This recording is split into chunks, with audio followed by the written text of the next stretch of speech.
पेश है good morning J&K।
नाज़रीन मोहतरम अस्सलामु अलैकुम। हेलो डीडी प्रोग्राम, मैं माफ़ी चाहूँगा, गुड मॉर्निंग जेन के प्रोग्राम में आप सबका बहुत बहुत इस्तकबाल। एक बहुत ही खूबसूरत कोट है जहाँ पर लिखा गया है कि failure is a part of life. If you don't fail you will not learn, if you not learn you will never change. जिंदगी ये उतार चढ़ाव का एक कुल मिला के एक टोटल जो कुल मिला के जो हम कहते हैं कि जिंदगी टोटलिटी में उतार चढ़ाव है, और ये उतार चढ़ाव ही हमें जिंदगी में आगे बढ़ने का मौका देते हैं। अगर सिर्फ स्मूथ राइड हो तो जिंदगी का मजा नहीं आता, और फेलियर जिंदगी का खात्मा नहीं होता। फेलियर सिर्फ एक स्पीड ब्रेकर होता है जहां पर आपने थोड़ा सा ज्यादा एफर्ट लगा के आगे बढ़ना होता है। आज के इस प्रोग्राम में बहुत सारी चीजें हैं जो आपके साथ डिस्कस करनी है, और आज मेरा साथ दे रहे हैं इस प्रोग्राम में वसाफ जिलानी। वसाफ अस्सलाम वालेकुम। वालेकुम अस्सलाम, क्या हाल है आप? वालेकुम अस्सलाम, आप ठीक हैं वसाफ? अल्हम्दुलिल्लाह, अल्लाह का एहसान। वसाफ, मैंने एक छोटी सी बात पे शुरुआत की है कि फेलियर, हम देखते हैं कि आजकल हमारी यूथ जो है फेलियर से बहुत घबरा जाती है और जिंदगी को समझते हैं कि खत्म होगी। बिल्कुल, बहुत खूबसूरत बात से आपने प्रोग्राम का आगाज किया। पर अख चीज तो अगर फेलियर यह part and parcel of life, ठीक है, इरेस्पेक्टिव ऑफ क्या बट जरूरी ट्राइंग, कोशिश जरूरी। अगर कोशिश करो अम सो नाज़रीन मोहतरम अख चीज कोशिश करान जिंदगी मज कह हासिल करने खतर तो पन एफर्ट दिवान, बेस्ट एफर्ट दिवान, हार्ड वर्क करान। तम पे तुम यह नोटिस कोर्मुत तब्रेज साहब कि अख मेंटल सेटिस्फेक्शन कुन हदस तान कि मैं कर कोशिश कर तम पे लीव इट टू क्रिएटर, सोन क्रिएटर अल्लाह ताला एंड ट्राई योर बेस्ट। दोयम चीज अत सत सब्र तो इस्तिकामत, सह ब्याक अख पहलू क्या कोशिश करान ऑटोमेटिकली सब्र गसान पैदा कि दोयमि विज गि सैनिस फेवरस मज। त्रेयम चीज गो कि अत पन बेसिकली इत पे दपो कि लर्निंग ग्रोथ गसान, सन कैपेबिलिटीज तम एक्सपैंड गसान बेशक। तो इत पे वुचमुत कि 12th नतज आए हाल में, तो हमने भी मुबारकबाद दी, हमारी टीम ने मुबारकबाद दी। पर अस वुच कि सोशल मीडिया पे तम पोस्ट्स तम दिल खट गई तम पोस्ट्स कि मोल मोज अपसेट या बच्चे अपसेट कि आय तीत्या मार्क्स कह एक्सपेक्टेड करान। पर नाज़रीन मोहतरम बच्चन कर कोशिश, बच्चन कर try and leave it to God, leave it to Allah ताला। क्या सैनिस अथस मन कोशिश कर तम पे अल्लाह ताला तान रिजल्ट क्या तो वन 10th एग्जाम रिजल्ट, तो उसके लिए भी तो बच्चों से यही दरखास्त है, माँ बाप से यही दरखास्त कि लीव इट।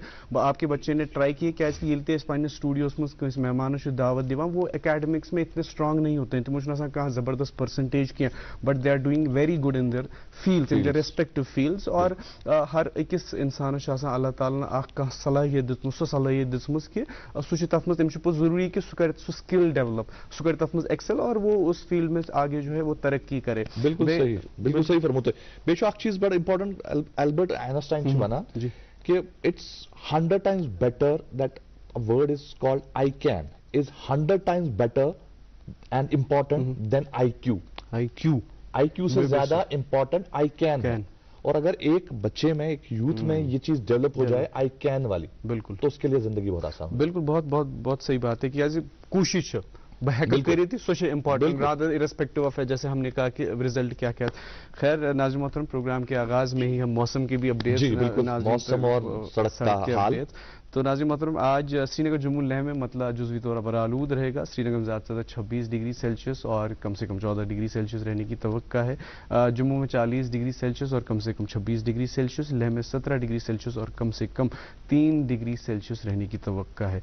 यह था मौसम का हाल। शाहराओं की ओर चलें तो आज NH44 Srinagar Jammu national highway पर आज छोटी गाड़ियों को दोनों अतराफ से चलने की इजाज़त है, ताहम माल बरदार बड़ी गाड़ियों को आज श्रीनगर से जम्मू की तरफ रवाना किया जाएगा। SSG रोड श्रीनगर सोनमर्ग गुमरी रोड पर आज छोटी गाड़ियों को दोनों अतराफ से चलने की इजाज़त, ताहम माल बरदार बड़ी गाड़ियों को आज सोनमर्ग से करगिल की तरफ रवाना किया जाएगा। मुगल रोड पर आज छोटी गाड़ियों को दोनों अतराफ से चलने की इजाज़त, ताहम माल बरदार बड़ी गाड़ियों का शोपियान से पुंछ की तरफ रवाना किया जाएगा। मज़ीद जानकारी के लिए आपकी टेलीविजन स्क्रीन पर नंबर दस्तियाब है, नंबरात पर कॉल कर सकते हैं। इसके अलावा सोशल मीडिया का ज़माना है, टेक्नोलॉजी का ज़माना है, आप वाली अपडेट्स हासिल कर सकते हैं सोशल मीडिया प्लेटफॉर्म्स पर। जी बिल्कुल। और जहां वसाफ ने आपसे ये कहा कि मौसम का हाल बताया, वसाफ ने टेम्परेचर बताया कि कितना है, कितना रहने की उम्मीद लगाई जा रही है, वहीं पर प्रेडिक्शन ये है कि आने वाले दिनों में यानी आज से 13 से 17 तारीख तक बारिशों का सिलसिला शुरू हो सकता है। तो कश्मीर मशहूर है दुनिया भर में अपने मौसम के लिए, और यहाँ का मौसम कब बदले किसी को नहीं पता होता। हालांकि कल इतनी ज्यादा गर्मी थी, लोग बड़े परेशान हो गए थे, गर्मी बहुत होगी। तो अब आज सुबह से जो मौसम बना है, हल्की फुल्की ठंड शुरू होगी और आने वाले दिनों में अंदाजा ये लगाया जा रहा है कि हल्की फुल्की बारिशें होंगी, और इन बारिशों का भी अपने मजा होता है। और जुलाई के महीने में 1 जुलाई से ये भी कहा जा रहा है कि मॉनसून हिट करेगा कश्मीर वादी को। तो ये कुल मिला के थोड़ी सी information about the weather and the climate. तो बस आप प्रोग्राम आगाज पन्न वुचन वालन खतर पेश करा। बिल्कुल अच्छा क्यून थमुत अख डवल, बिल्कुल डवल तैयार। तो नाज़रीन आज तुंद खतर डवल तैयार थमुत शाजिया बशीर ने हटे बात अख वलियो तुह ते करो ये बात एंजॉय।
वेलकम बैक नाज़रीन, आप देख रहे हैं अपना मनपसंद प्रोग्राम गुड मॉर्निंग जे.एन.के और गुड मॉर्निंग जे.एन.के आप बराह रास्त डीडी कशीर चैनल पे देख रहे हैं। उसके अलावा आप यूट्यूब पे भी देख सकते हैं 24/7 और जब भी ये अपलोड होता है तो यूट्यूब पे आता है तो वहाँ पर भी देख सकते हैं। और नाज़रीन मोहतरम, प्रोग्राम के आगाज़ में ही हम आपसे कहते हैं कि एक गेस्ट को हम प्रोग्राम में दावत देते हैं। तो आज भी हमारे साथ गेस्ट बने हुए हैं, लेकिन नाज़रीन मोहतरम रुकना होगा एक छोटे से वक्फे के लिए। हम यूँ गए यूँ आते हैं वापस। आप देखते रहिए अपना मनपसंद प्रोग्राम गुड मॉर्निंग जे.एन.के।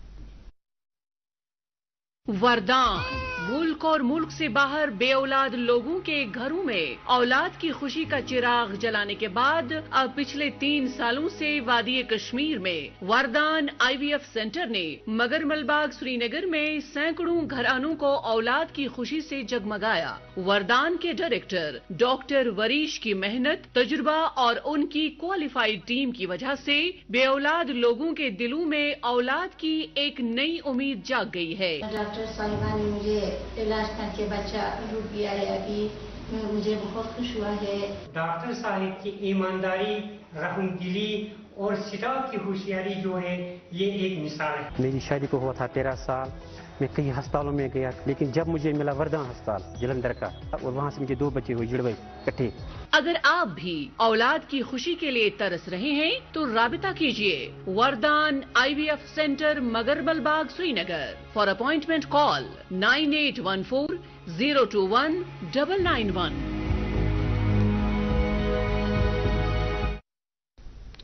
इस कमर्शियल ब्रेक के बाद आपका एक बार फिर इस्तकबाल आपके अपने favourite breakfast show good morning JNK में।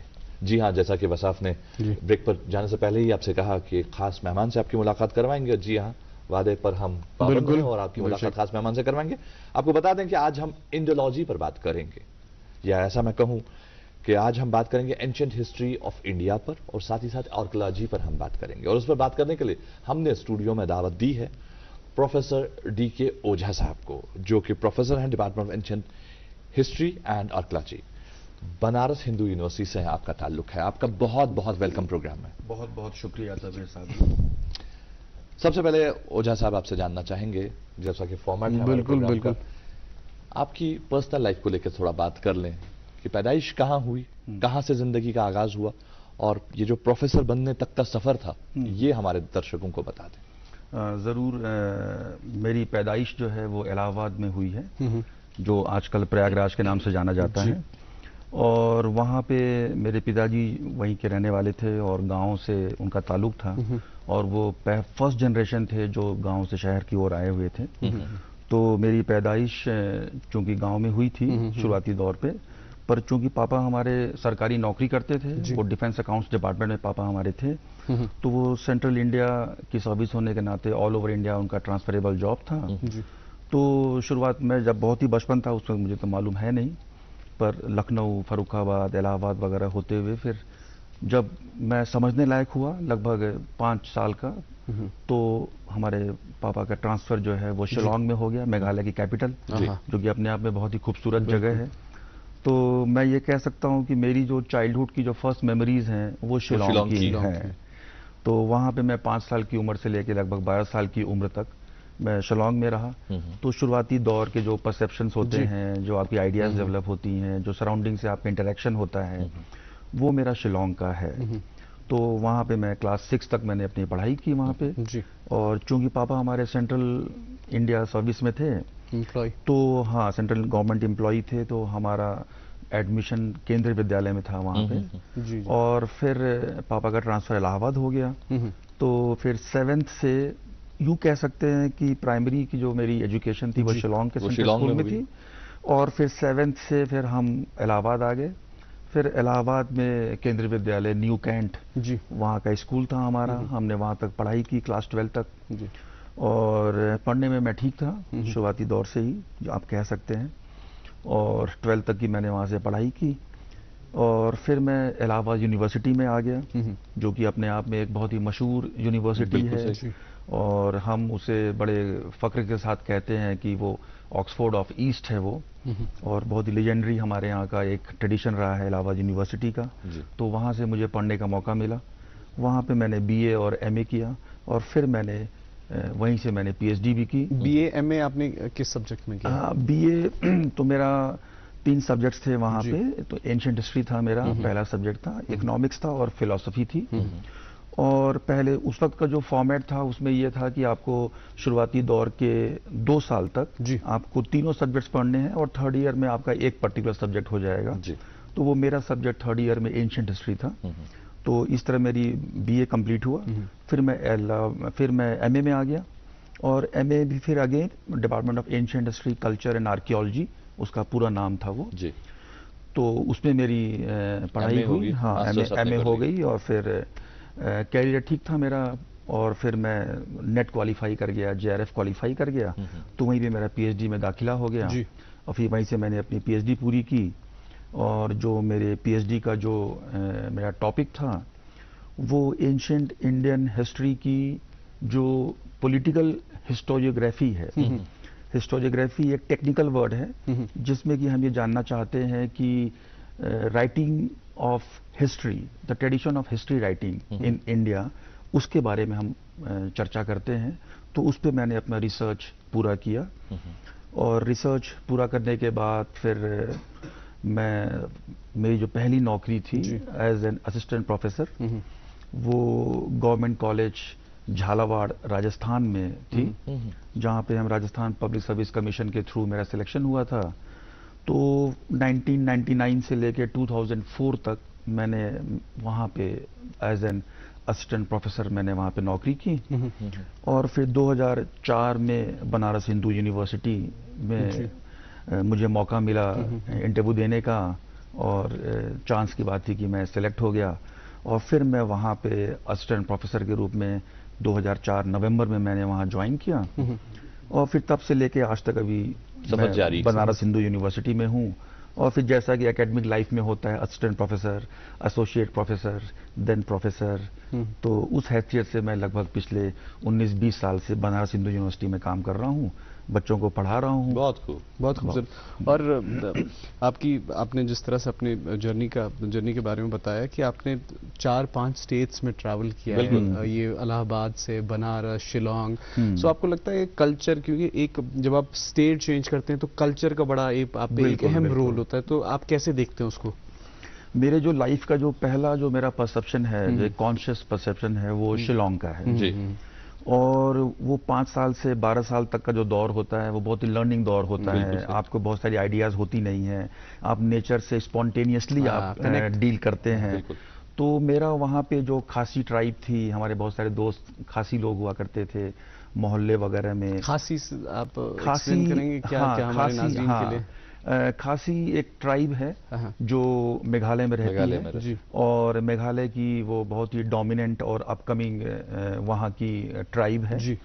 और चूंकि हम जिस मोहल्ले में रहते थे, हमारे जो नेबरहुड वगैरह में थे, वहाँ के लोकल लोग थे। तो मेघालय में बेसिकली 2 बहुत इंपॉर्टेंट ट्राइब्स हैं, एक जंतिया है और एक खासी है। तो शिलोंग जो है वो खासी ट्राइब्स का एरिया है। बिल्कुल सही, डोमिनेशन खासी का है। और खासी लोग जो हैं एक तो ट्राइबल कल्चर है उनका और एज अ रिलीजन और जो एक फॉर्मल लाइफ है वो क्रिश्चियनिटी है उनका। और right from the very beginning Shillong was you can से the main area of north eastern part of India right from the British period. तो वहाँ पे एजुकेशन का वो नॉर्थ ईस्ट इंडिया का वो गढ़ है। बहुत ही अच्छे अच्छे convents, Don Bosco, Saint Loreto, Saint Anthony's वगैरह थे। तो मेरी शुरुआती दौर वहाँ पे हुई। It is a lush green area और ठंड रहती है और पानी खूब बरसता है। तो हमारा स्कूल में जाना, रेनकोट पहन के जाना, गम बूट पहन के जाना, जंगलों में घूमना, हमारे दोस्त जो थे बहुत सारे खासी थे। तो वो मेरा पहला इंटरेक्शन था। तो वहाँ का एक कल्चर ऐसा है जो कि मुझे अच्छी तरह याद है कि वहाँ पे जो औरतें हैं, खासी औरतें, वो बहुत ही इंपॉर्टेंट रोल प्ले करती हैं अपने लाइफ और कल्चर में, सोशल लाइफ में। उनके यहाँ का जो सिस्टम है वो मैट्रियार्कल है और औरत जो होती है वहाँ पे एक फैमिली में वो प्रीडोमिनेंट पोजीशन में होती है instead of male as it is in generally in other parts of India. तो वो इकोनॉमिक लाइफ में भी उसका इंपॉर्टेंट रोल होता है, डिसीजन मेकिंग में उसका एक रोल होता है। और आप यूं समझ लीजिए कि इसका अंदाजा आप इसी से लगा सकते हैं कि शादी में जैसे अन्य जगहों पे लड़की ब्याह के अपने ससुराल जाती है, वहाँ लड़का ब्याह के अपने लड़की के घर आता है और वहीं पे रहता है। वो एक बड़ी खास बात है। मुझे लगता है हमारे व्यूअर्स को भी, मुझे नहीं पता थी, तो मुझे लगता है गालिबन हमारे व्यूअर्स को भी, बहुत सारे व्यूअर्स को तिमन ट्रेडिशन का सान। और आपकी एक खास बात रही है ओझा साहब कि आपने गंगा घाट में जन्म लिया। एग्जैक्टली। उसके बाद इतनी खूबसूरत जगह शिलोंग पहुंच गए, वहां बचपन बिताया और उसके बाद वहां से निकल के रेगिस्तान में आ गए, सहरा में आ गए, राजस्थान में आ गए। तो कुल मिला के 3 डिफरेंट जगहों बिल्कुल एक्सपीरियंस, और वो भी 3 एक्सट्रीम जगह हैं। एग्जैक्टली। इसने आपकी जिंदगी पे क्या असर रखा? हाँ, मुझे लगता है ये मेरे जिंदगी का बहुत ही इंपॉर्टेंट पार्ट है ये जी। और जैसा कि आपने कहा कि 3 ऐसे एरियाज हैं जो कि कंट्रास्टिंग है इंडिया में। एक नॉर्थ ईस्ट जो कि खूब ढेर सारी वर्षा होती है, वहाँ पे सबसे ज्यादा पानी बरसता है, और राजस्थान जहाँ लगभग बिल्कुल पानी नहीं बरसता है, और सेंट्रल इंडिया उत्तर प्रदेश, वहाँ दोनों का आपको संगम मिलेगा और वो भी गंगा घाट पे मिलेगा। इलाहाबाद में तो लिटरली संगम है, गंगा और यमुना का संगम होता है वहाँ पे। तो यूं मैं कह सकता हूँ कि इस कॉन्ट्रास्ट को एसिमिलेट करने की जो मेरी क्षमता है, वो शायद मुझे लगता है मेरे पर्सनालिटी का एक अच्छा कैरेक्टरिस्टिक्स है। और शायद मेरी जो ये चीज जो मेरे अंदर आई है, वो शायद इन 3 जगहों में रह करके 2 एक्सट्रीम्स रह के बीच में आके एक्सट्रीम्स को कोऑर्डिनेट करके एसिमिलेट करना, शायद this must have been because of my upbringing. That is very important. Exactly, and myself being lucky in the sense that I got a chance to live in those 3 places. That's why somewhat I developed such features in my life. आजकल की जो हमारी youth है, जो आजकल के हमारे बच्चे हैं, स्कूल गोइंग, कॉलेज गोइंग, आपने तो स्टेट्स बदली हैं, तो काफी फर्क पड़ता है। एक जगह रहकर फिर अपने यार दोस्तों को छोड़ के दूसरे शहर जाना, फिर वहां नया रिश्ता बनाना, नए लोगों से मिलना, नए लोगों से जुड़ना आसान नहीं होता। बिल्कुल। और कहीं ना कहीं ये जिंदगी पे बहुत बड़ा असर डालती है। बिल्कुल। लेकिन इन सब चीजों के साथ रह के आपने अपनी लाइफ को स्टेबल किया। कभी आपको लाइफ में कोई फेलियर नजर आया? कभी आपने लाइफ में फेलियर चखा? फेलियर वैसे तो मैं थोड़ा लकी था कि मैंने ऐसा फेलियर, स्मूथ लाइफ रही, क्योंकि right from the very beginning India में जहाँ के कि एक हमारे यहाँ का एक ट्रेडिशन का एक बहुत ही एक थोड़ा सा दुख देने वाला जो एस्पेक्ट है, वो गरीबी और अमीरी का है। तो मैं उस सेंस में लकी था कि मेरे पिताजी एक गवर्नमेंट जॉब में थे, अच्छे जॉब में थे, तो मेरे पास right from the very beginning economic stability थी, अच्छी फैसिलिटी थी, और मैं अच्छे स्कूल में पढ़ा। और हमारे फैमिली का जो ट्रेडिशन था वो भी ये था कि पढ़िए लिखिए, डिसिप्लिन में रहिए, कल्चर को फॉलो करिए। तो उस सेंस में तो मैं काफ़ी लकी था। एक स्मूथ राइड रही, पढ़ने में अच्छा था, तो उस सेंस में भी मैंने शुरुआती दौर में फेलियर्स नहीं देखे, आप कह सकते हैं। स्पोर्ट्स वगैरह भी खेलता था। अच्छा। तो हाँ, सोसाइटी में एक अच्छी एक रेपुटेशन थी। पर यह है कि जैसे कि आप क्लास 11th और 12th में जब आ जाते हैं, और फिर जैसा कि again it is I would say कि not a very good feature of our society कि एक प्रेशर होता है कि आप साइंस पढ़ें और इंजीनियरिंग या डॉक्टरी पढ़ें। तो हालांकि मेरे परिवार में ऐसा कुछ नहीं था, पर इवन देन एक सोसाइटी का एक रहता है दिमाग में कि हमें भी जो है साइंस पढ़ के और अच्छा करना चाहिए। और चूंकि मैंने पढ़ाई में अच्छा था, तो I again excelled in science as well. तो क्लास 12 से मैंने जब साइंस पढ़ी और अच्छे नंबरों से पास हुआ, तो वो एक दौर ऐसा था जो 2-3 साल का था, जो कि थोड़ा सा जिसने मुझे थोड़ा परेशान किया था, क्योंकि मेरे नंबर अच्छे थे, मेहनत मैंने की थी, तो मेरा सिलेक्शन भी हो गया था उस वक्त के इंजीनियरिंग कॉलेज में।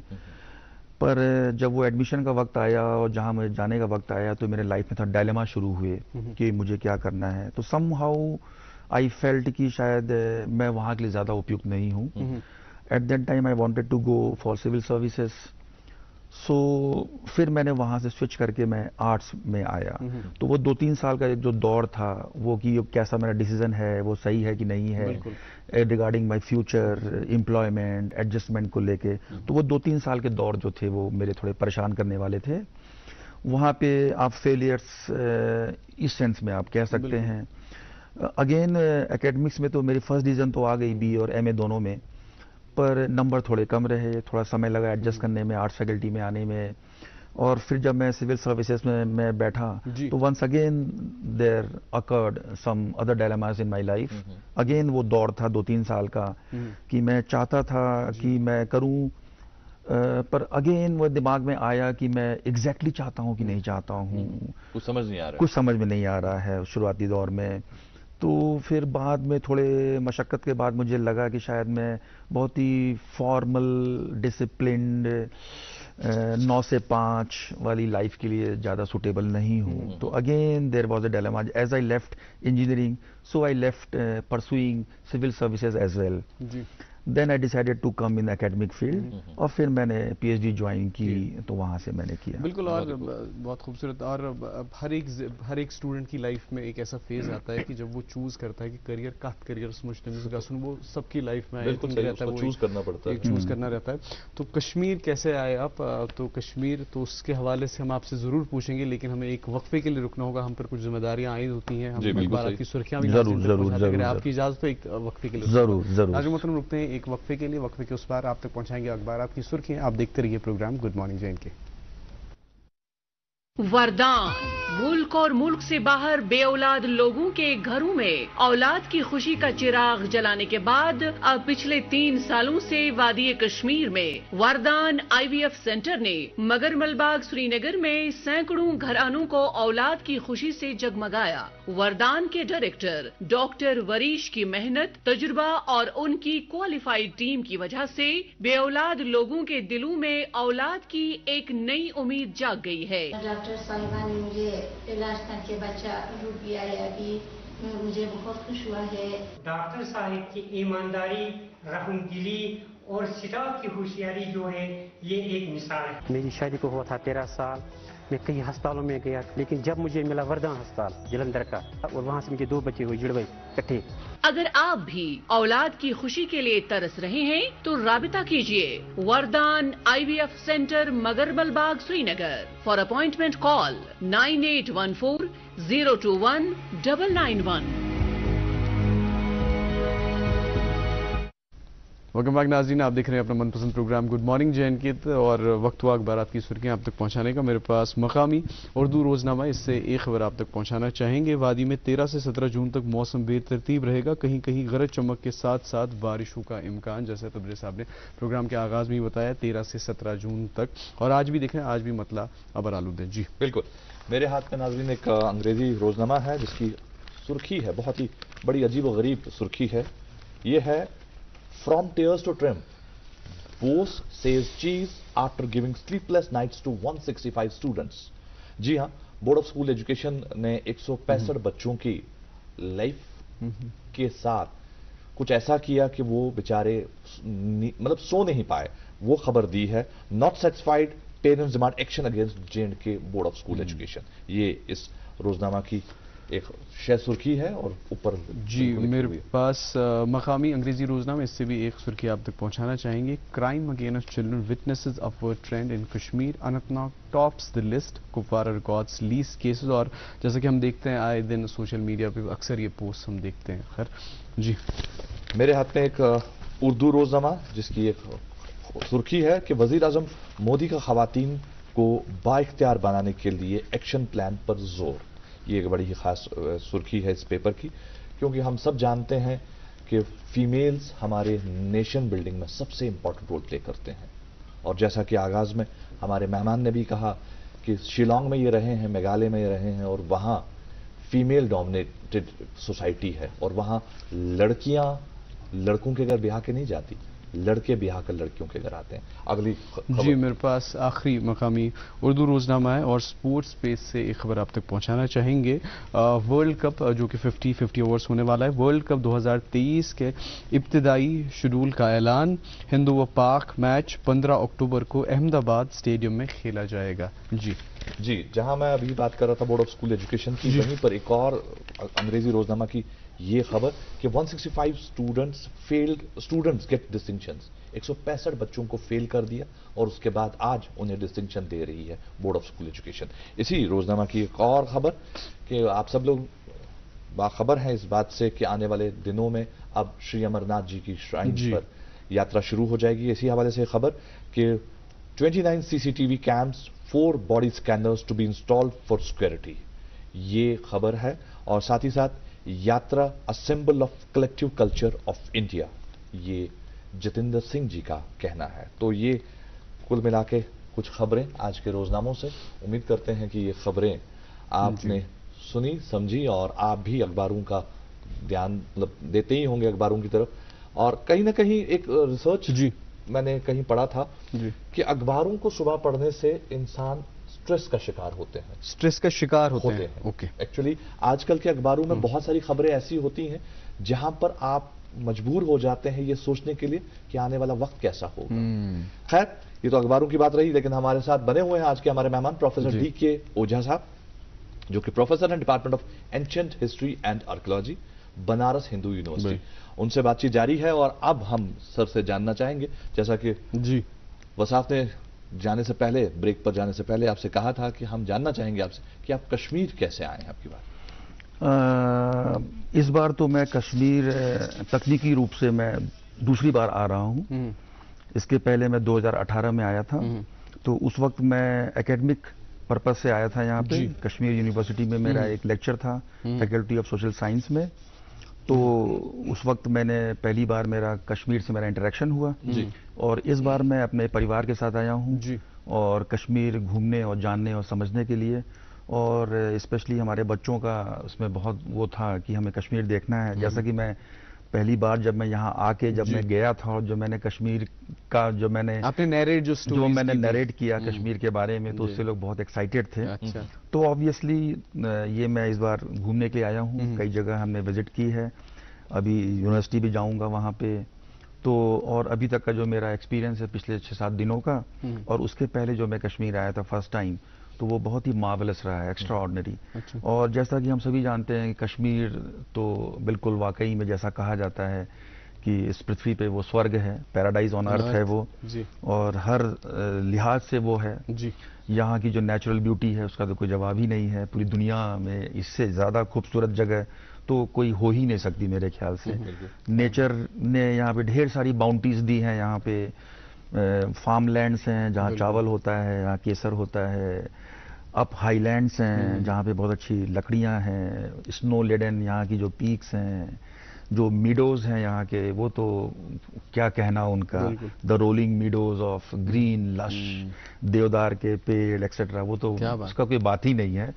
और चूंकि मैं पहली बार जब मैं कश्मीर आया था तो मैं एकेडमिक पर्पज से आया था, तो मैं कश्मीर यूनिवर्सिटी के गेस्ट हाउस में रुका हुआ था।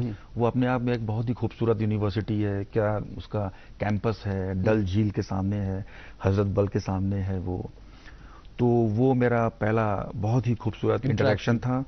और चिनार के पेड़ यहाँ के, और एक सबसे इम्पोर्टेंट बात ये है किस सीजन में आए थे ये मैं आपने चिनार की बात की, तो ये चिनार बहुत खूबसूरत चार तरह के दिखते हैं। ये मैंने पढ़ के और सुन के तो मैंने जान लिया, पर यहाँ पे थोड़ा सा मैं अनफॉर्चुनेट हूँ कि मैं दोनों बार जून के ही महीने में आया। तो आपको सब्ज चिनार देखने को मिला। हाँ एग्जैक्टली। अगली बार जब आए तो अक्टूबर में आइएगा, नवंबर में आइएगा, तो आपको लाल चिनार देखने को मिलेगा। बिल्कुल, इसी बहाने कश्मीर हम दोबारा आएंगे। एटलीस्ट हम 3 से 4 बार आएंगे चिनार को देखने के लिए एट इट्स डिफरेंट फेजेस। बिल्कुल।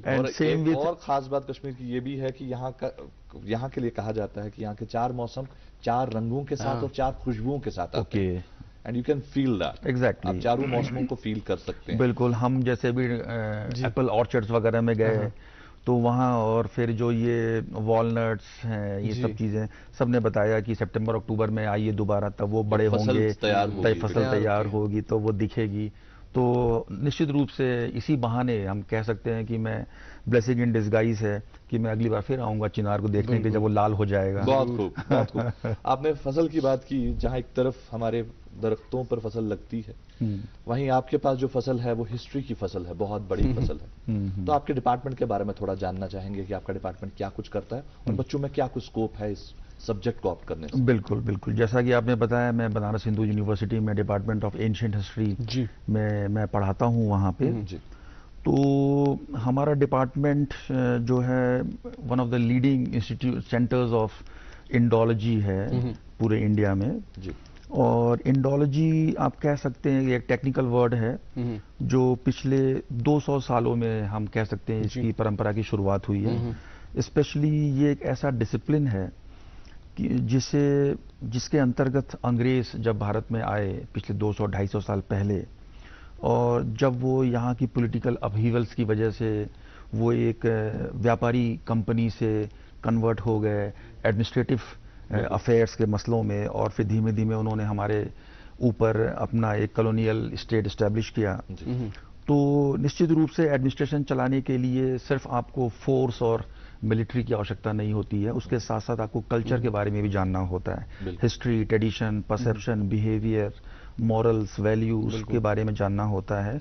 तो उस वक्त वहाँ के कुछ इंपॉर्टेंट गवर्नर जनरल्स जो थे, जो कि काफ़ी फोरसाइटेड थे, जिसमें मैं नाम ले सकता हूँ गवर्नर जनरल वॉरेन हेस्टिंग्स का। और वॉरेन हेस्टिंग्स को ये लगा कि भारत के अंदर एक तरफ तो अपनी हुकूमत को मजबूती प्रदान करने के लिए और दूसरी तरफ यहाँ पे एक बेहतर एडमिनिस्ट्रेशन देने के लिए अंग्रेज़ों को यहाँ के हिस्ट्री और कल्चर के बारे में जानना चाहिए। तो उन्होंने एक तरीके से आह्वान किया वहाँ पे उस वक्त के जो स्कॉलर्स थे यूरोप के अंदर और स्पेशली ब्रिटेन और फ्रांस में और जर्मनी में कि आप भारत में आइए, संस्कृत भाषा को यहाँ पे पढ़िए, यहाँ के पुराने स्क्रिप्चर्स को यहाँ पे ट्रांसलेट कीजिए, और हमारे यंग एडमिनिस्ट्रेटिव ऑफिसर्स जो हैं, आईसीएस ऑफिसर्स जो वहाँ से बन के आते हैं लड़के, जो कि आर्मी ऑफिसर्स हैं, यहाँ के सिविल सर्विस सर्वेंट्स हैं, उनको आप मैनुअल फॉर्म में, ट्रांसलेटेड फॉर्म में संस्कृत के स्क्रिप्चर्स, ट्रेडिशंस को आप उपलब्ध कराइए, so that they can interact in a better way with the public of this country. तो उस वक्त जो यूरोपियन स्कॉलर्स ने जो इंडियन हिस्ट्री और ट्रेडिशन को जो पढ़ना शुरू किया, and those scholars who learn Sanskrit and other classical language of India like Pali as well, जिन लोगों ने those European scholars who learn Sanskrit और Pali and they translated, edited and wrote manuals on those things for the better learning of British officers, उन scholars को हम बोलते हैं कि they were Indologists. They in a way cultivated a branch of history जिसमें कि भारत की प्राचीन भाषा, संस्कृति को पढ़ना, उन्हें ट्रांसलेट करना for the larger audience in Europe and also for their officers in India. तो वो इंडोलॉजी है। तो जब लगभग 100 साल के बाद जब भारत 20वीं शताब्दी में आता है और जब हमारी ट्रेडिशन शुरू होती है, जब हमने पढ़ना शुरू किया, और फिर 1950 के बाद फिर हमारे अपने इंडियन स्कॉलर्स आ गए, तो वो हम एंशिएंट हिस्ट्री को जानने के लिए जो विधा है वो इंडोलॉजी है, उसी में हमारा डिपार्टमेंट पारंगत है। कितनी सीट्स होती हैं आपके डिपार्टमेंट में? हमारे डिपार्टमेंट में हम 2 कोर्सेज को लर्न करते हैं, चलाते हैं। एक बीए का कोर्स है और एक एमए का कोर्स है। बीए में तो हमारे यहाँ पे ancient history is chosen as one of the subjects, और as a you can say आप उसमें मेजर कर सकते हैं ऑनर्स इन एंशिएंट हिस्ट्री। तो वो स्टूडेंट्स जो ऑनर्स करना चाहते हैं एंशिएंट हिस्ट्री में, उनके लिए लगभग 150 सीट्स होती हैं उपलब्ध, 150 सीट्स। और वही बच्चे जिन लोगों ने एंशिएंट हिस्ट्री में ऑनर्स किया हुआ होता है, या तो बनारस हिंदू यूनिवर्सिटी से या अन्य किसी और यूनिवर्सिटी से भारत की, उसमें एक कंडीशन ये है कि आपका ऑनर्स या आपका 3rd ईयर में one of the subjects should be ancient history. थोड़े से कुछ टेक्निकल इश्यूज हैं। अगर वो हिस्ट्री होती है जिसमें आप मॉडर्न और मिडिवल हिस्ट्री पढ़ के आए हुए होते हैं, तो वो टेक्निकली हमारे यहाँ पे क्वालिफाइड नहीं होते हैं। We require those students who specialise in ancient history. तो वो लोग जो हैं एमए में एडमिशन ले सकते हैं। एमए में हमारे यहाँ कुल मिला के लगभग 110 सीट्स हैं, और एमए 2 साल का हमारा कोर्स है। उसमें 4 सेमेस्टर्स होते हैं, अलग अलग स्पेशलाइजेशंस हैं हमारे एंशिएंट इंडियन हिस्ट्री, ट्रेडिशन और इंडोलॉजी के। जैसे कि आपको मैं एग्जांपल दूं कि एक जो मेन स्ट्रीम है जिसमें आप socio economic, cultural, administrative history पढ़ते हैं, तो एक ये स्पेशलाइजेशन हो गया। जो बच्चा चाहता है कि वो एंशिएंट इंडियन हिस्ट्री की सोसाइटी, कल्चर को पढ़ना चाहता है, इकोनॉमिक इश्यूज को पढ़ना चाहता है, वो ये स्पेशलाइजेशन ले सकता है।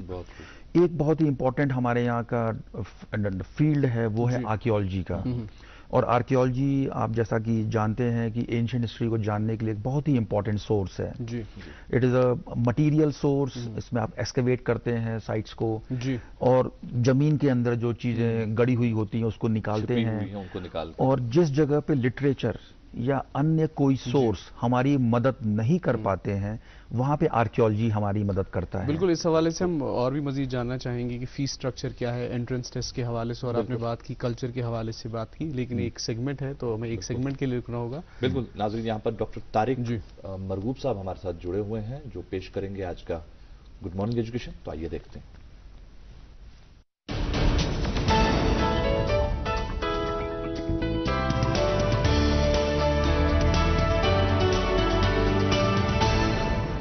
गुड मॉर्निंग, अस्सलाम वालेकुम, आदाब।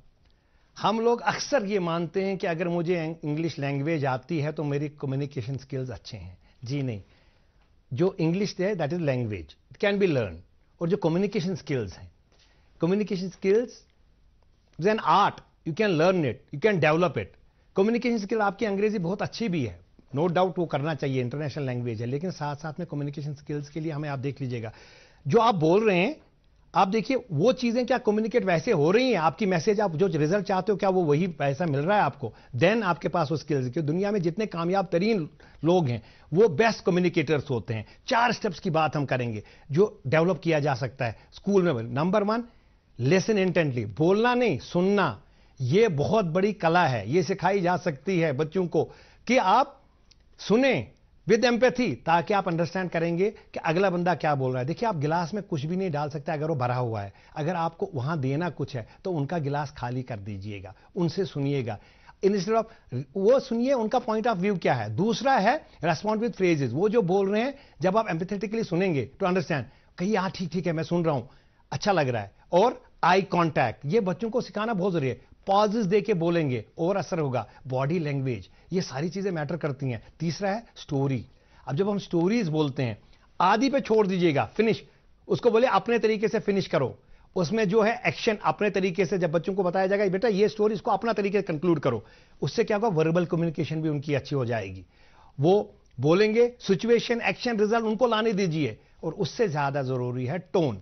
ये टोन जो है ना, ये आपको समझिए ऊपर वाले का गिफ्ट एक है, म्यूजिक, अगले के कानों में म्यूजिक जैसा बजना चाहिए। ये आप टूल्स, ये डेवलप कराया जा सकता है बच्चों में, कैसे बोलते हैं, आपका टोन कैसा है, ये टोन बेस्ट है। बच्चों को ये स्किल सिखाए जा सकते हैं। आप देख लीजिएगा, लिसनिंग स्किल्स के लिए आप सर्कल में बच्चों को रखिएगा, एक मैसेज उनके कान में बोलेगा और ये सर्कल में सब जब बैठेंगे उसको बोलिए दूसरे को कम्युनिकेट करो, तीसरे को, ऐसे करके जब बच्चे, आपने जो मैसेज दी थी, आप देखेंगे अक्सर वो मैसेज डिस्टॉर्ट हो गई होगी जब बाहर आ जाएगी। वो जब लास्ट वाला बच्चा आपके साथ वो बोलेगा जिसको आपने बोला था और जो आप, जिससे आप सुन रहे हैं, आप देखेंगे उसमें कितना अंतर होगा, उसमें कितना फर्क होगा।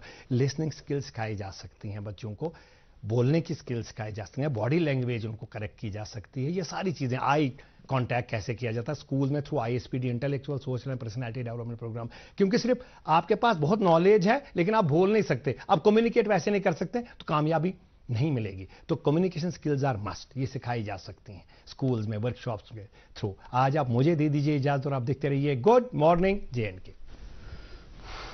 नाज़रीन, इस सेगमेंट के बाद एक बार फिर आपका इस्तकबाल प्रोग्राम में। जी हाँ, आप देख रहे हैं आपका favourite breakfast show good morning JNK, और हमारे साथ बने हुए हैं आज के हमारे मेहमान प्रोफेसर DK ओझा साहब। ओझा साहब से हम बातचीत जारी रखेंगे, और जैसा कि अभी वसाफ ने आपसे चाहा जानना कि क्या तरीका है आपके डिपार्टमेंट में एडमिशन लेने का, अगर हमारे यहाँ से बच्चे वहाँ एडमिशन लेना चाहें तो कैसे ले सकते हैं, क्या फीस स्ट्रक्चर है, क्या प्रोटोकॉल है, उसके बारे में कुछ बताएं। बिल्कुल, बनारस हिंदू यूनिवर्सिटी एक सेंट्रल यूनिवर्सिटी है जी, तो लिहाजा पूरे इंडिया से कोई भी बच्चा यहाँ पे एडमिशन ले सकता है। बहुत ही ट्रांसपेरेंट और वेल डिफाइंड हमारे यहाँ एडमिशन प्रोसेस है जी। और पिछले 2 साल से तो वो CUET जो कंबाइंड एंट्रेंस टेस्ट हो रहा है उसके माध्यम से हो रहा है जी। नंबरों के आधार पे, मेरिट के आधार पे और आपकी चॉइस के आधार पे वहाँ पे आपका सिलेक्शन होगा। और जो प्रोसेस है वो बहुत ही ट्रांसपेरेंट, वेल डिफाइंड, स्ट्रीमलाइंड है। कोई भी बच्चा जो एस्पिरेंट है क्लास 12th पास करके वो BA में एडमिशन ले सकता है, और BA में वो किसी भी स्ट्रीम में जा सकता है, वो लिहाजा एंशिएंट हिस्ट्री में भी आ सकता है। और फिर वो 3 साल का कोर्स होता है, टोटली वो रेसिडेंशियल यूनिवर्सिटी है BHU। बनारस शहर बहुत अच्छा शहर है, बहुत ही वेल डेवलप्ड शहर है वो तो। और हमारे यहाँ बहुत अच्छा इंफ्रास्ट्रक्चर है, डिपार्टमेंट बहुत अच्छे हैं, फैकल्टी हमारी बहुत अच्छी है, बहुत ही क्वालिफाइड है, डेडिकेटेड हमारी फैकल्टी है, अच्छे हॉस्टल्स हैं, प्लेग्राउंड्स हैं, सभी चीज़ें हमारी उपलब्ध है।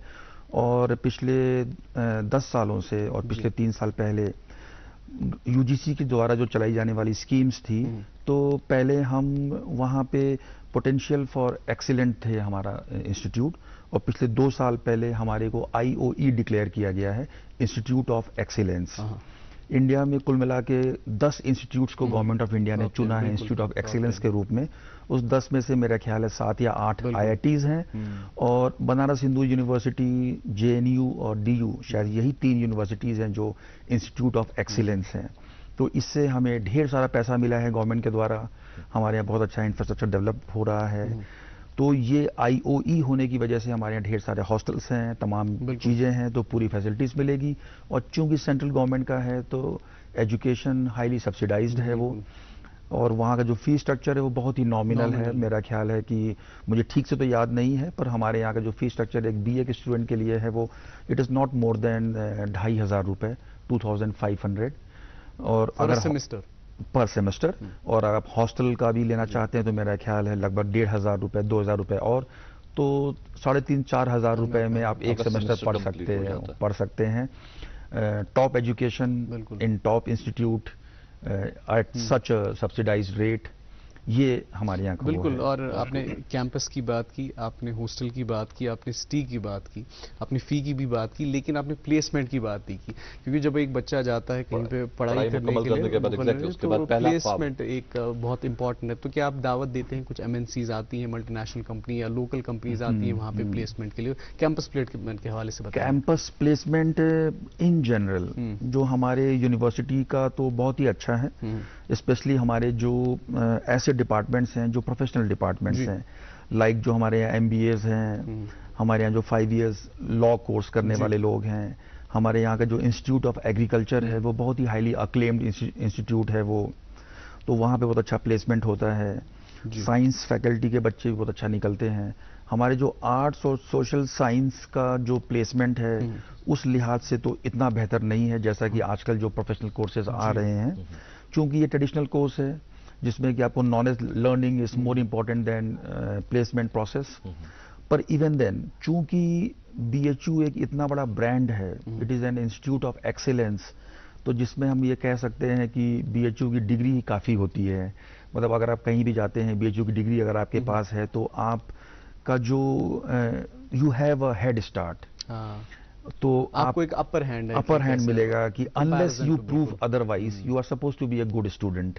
आपका परफॉर्मेंस खराब हो जाता है जाके तो वो अलग बात है, पर जो आपका इंटरव्यू लेने वाला है जो परफॉर्मेंस है वो ये मान के चलता है कि BHU का बच्चा है तो कंपेयर टू अदर यूनिवर्सिटीज आपको बेटर ही होगा निश्चित रूप से।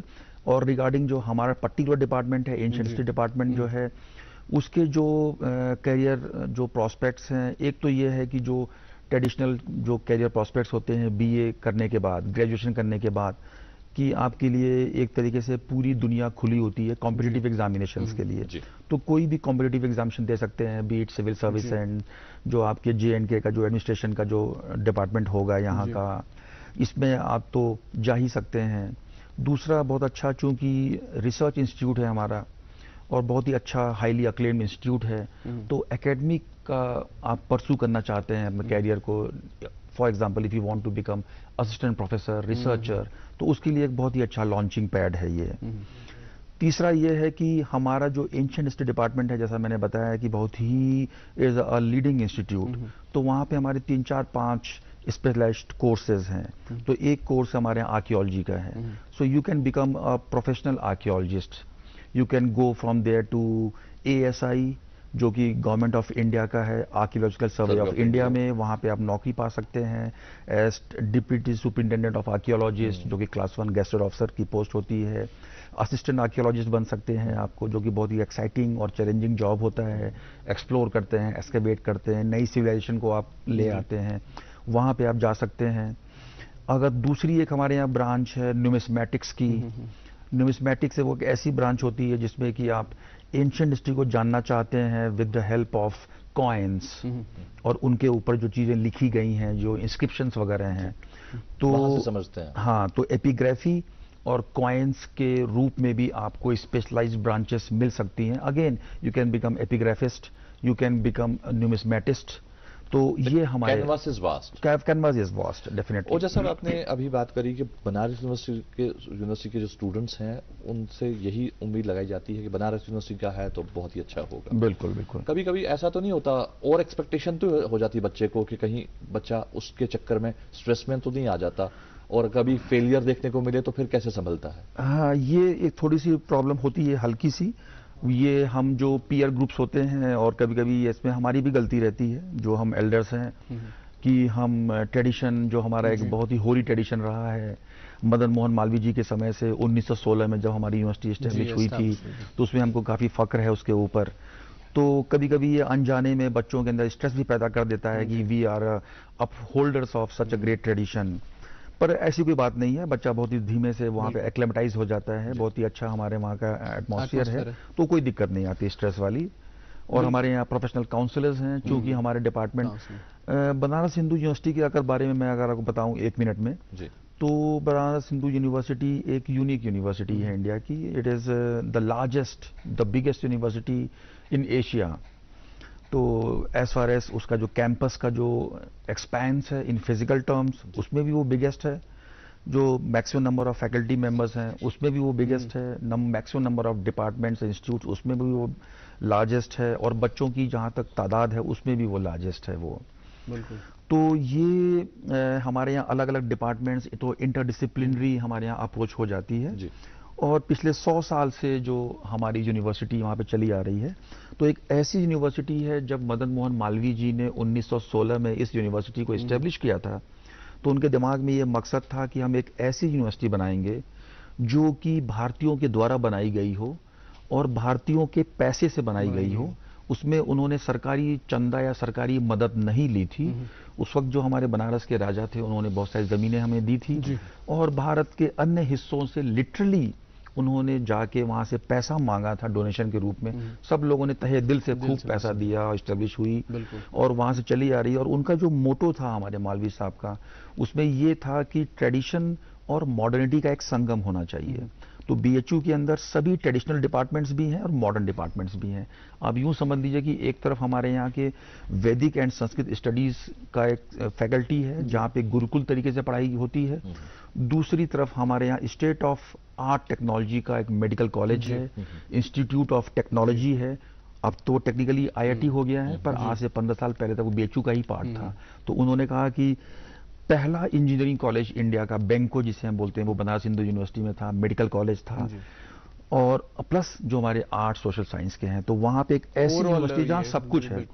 तो मेडिकल कॉलेज होने की वजह से हमारे पास प्रोफेशनल काउंसलर्स भी हैं, हमारे यहाँ साइकाइट्रिस्ट हैं, वो हमारे बच्चों को समय समय पे वो काउंसल करते रहते हैं। तो ये सब हमारे दिक्कतें लगभग नहीं आती। बिल्कुल, आपने बहुत खूबसूरत बात की। और ये रिसर्च की आपने इससे पहले बात की, अभी हम देखते हैं आपने कहा रिसर्च वहाँ पे किया जाता है, लेकिन हम देखते हैं कि प्रोमिनेंट जो रिसर्च है वो नहीं हो पाता अगर हम इन कंपैरिजन टू किसी भी यूनिवर्सिटी में करें हम इंडिया की, रादर देन कि हम बाहर जाते हैं, इंटरनेशनल जाते हैं। तो क्या रीज़न है? बिकॉज आप पिछले बहुत सालों से इस फील्ड से रिलेटेड है, इस फील्ड से ताल्लुक रखते हैं, तो क्या रीज़न है एक प्रोमिनेंट?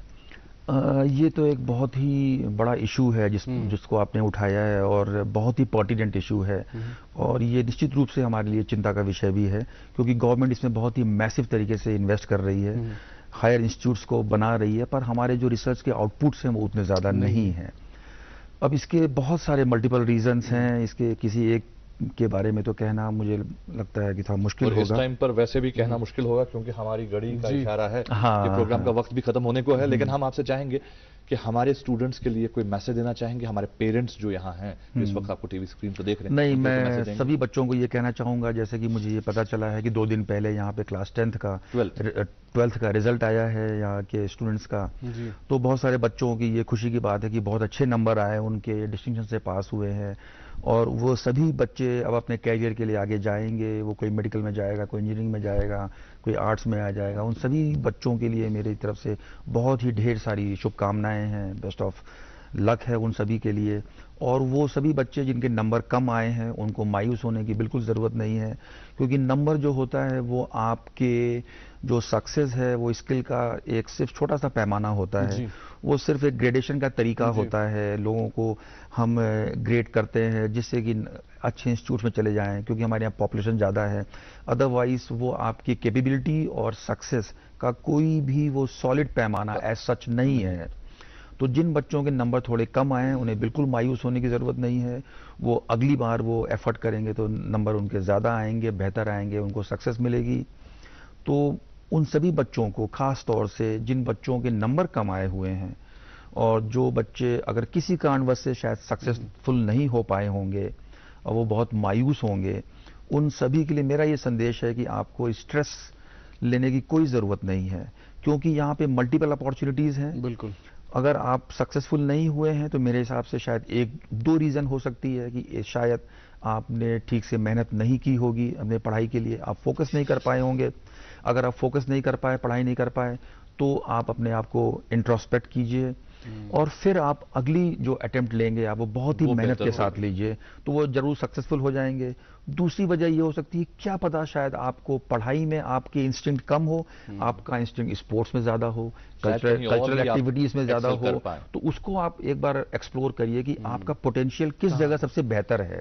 प्रोफेसर साहब, आपका बहुत बहुत शुक्रिया, बहुत बहुत धन्यवाद आज हमारे इस प्रोग्राम में आने के लिए, अपना कीमती वक्त हमारे साथ सर्व करने के लिए आपका बहुत बहुत शुक्रिया। बहुत बहुत धन्यवाद आपका भी तबरेज साहब और आपका भी वसार साहब, और मैं ग्रेटफुल हूं कि आपने मुझे ये अपॉर्चुनिटी दी, मैं यहाँ पे आऊं और आप लोगों से बात कर सकूं और कश्मीर की जनता से मैं इंटरेक्ट कर सकूं। Thank you so much. Thank you so much.